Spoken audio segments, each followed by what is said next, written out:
विष्णु पुराण में बलराम की गोपियों के साथ नवनीत चोरी की कथा बहुत ही रोमांचक है। कृष्ण के भाई बलराम भगवान विष्णु के स्वरूप में प्रस्थित होते थे। एक दिन गोकुल के किनारे बह रही यमुना नदी के किनारे बलराम और उनकी गोपियां दूध के टोकरों को लाए थे। समय का अध्ययन करते करते बलराम की गोपियां नाचने लगी और उनका ध्यान चरम सुंदरता के गोपी राधा की ओर खींच गया। उनकी आकर्षण शक्ति ने उन्हें बांध लिया। बलराम इस नाच का आनंद लेते हुए उनके पास बैठ गए और उनके मधुर नृत्य को देखते रहे। इसी बीच एक छोटा सा चोर नदी के किनारे से आकर उनके टोकरे से नवनीत चोरी करने का योजना बना रहा था।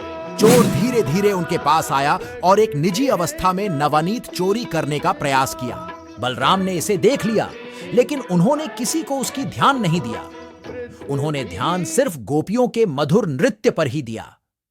चोर की हार निराशाजनक थी, लेकिन उसने फिर एक प्रयास किया। इस बार वह अधिक सावधानी से काम लेने के लिए तैयार था। बलराम और गोपियां नृत्य करते रहे और चोर ने फिर से नवनीत चोरी करने का प्रयास किया, लेकिन इस बार चोर की खोज में गोपियों ने उसे पकड़ लिया। चोर को पकड़ा जाने के बाद बलराम ने उससे पूछा, तुमने इसे चोरी क्यों की? चोर ने शर्मसार होकर कहा, मुझे भूख थी, मैंने इसे खाने की कोशिश की। बलराम ने उसे देखा और उसकी आपात अवस्था को समझा। उन्होंने उसे नाव में सवार करके नवनीत और भोजन के साथ छोड़ दिया। बलराम ने उसे सहारा दिया और उसे अपने गुणों के लिए प्रशंसा की।